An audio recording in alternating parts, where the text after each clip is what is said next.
अस्सलाम वालेकुम स्टूडेंट्स। अनीस हुसैन का ज़ूलॉजी का प्रिपरेशन के लिए इम्पॉर्टेंट है, ज़रा देख लीजिए। चैप्टर 1 से जो जो चैप्टर इंक्लूडेड हैं वो सब दिए हुए हैं।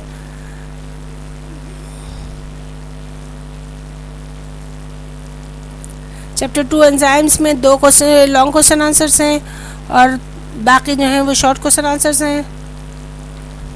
चैप्टर नंबर 5 आपके पास आ जाता है एस लाइफ का, उसमें 2 चैप्टर्स हैं, 2 क्वेश्चन हैं लॉन्ग, HIV और उस पर, उसके अलावा जीनोम देना है आपको वायरस का, और शॉर्ट क्वेश्चन आंसर्स हैं आपके पास।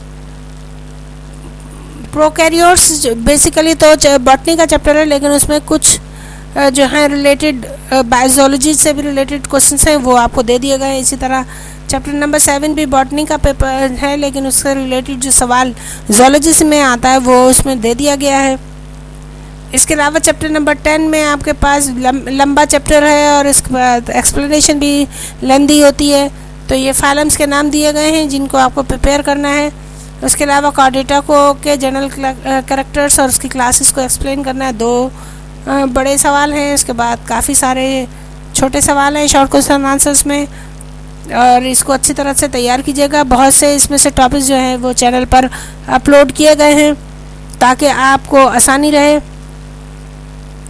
ठीक है। और लेक्चर्स एंड ट्यूटोरियल्स के प्लेलिस्ट में आपको मिलेंगे। इसके अलावा आदम जी और DJ के भी पेपर्स अपलोड किए गए हैं, उनमें से भी आप देख लें कि आपकी कौन सी तैयारी रह गई है।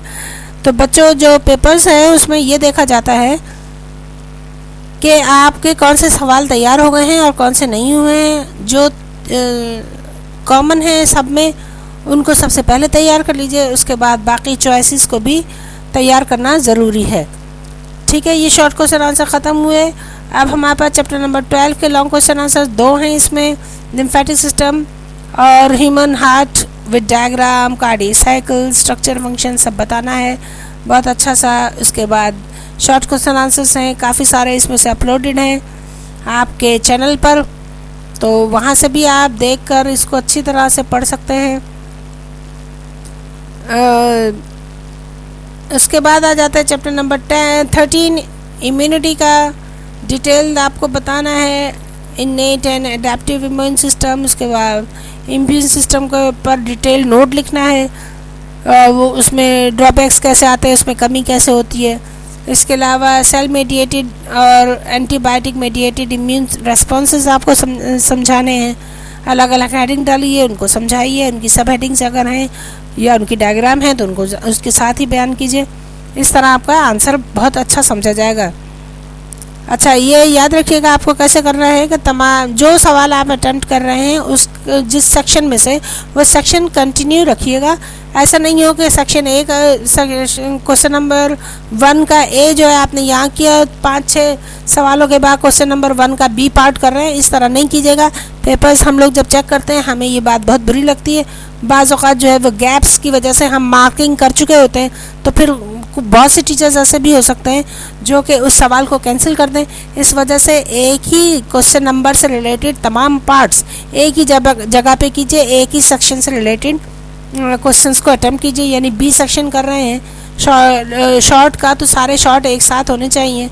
और उसके बाद जब आप लॉन्ग कर रहे हैं तो आप जो हैं वो लॉन्ग को एक जगह पर सेक्शन के साथ लिखिए और उसमें अलग अलग उसके पार्ट्स मत कीजिए, एक ही जगह पर सब हों और उन्हीं की डायग्राम्स भी एक ही साथ हों, ठीक है। कोशिश करें कि इस तरह की कोई हरकत ना करें, इसमें आपके नंबर कटेंगे और आपको परेशानी होगी। अच्छा, हम यहाँ चैप्टर नंबर 14 पर आए।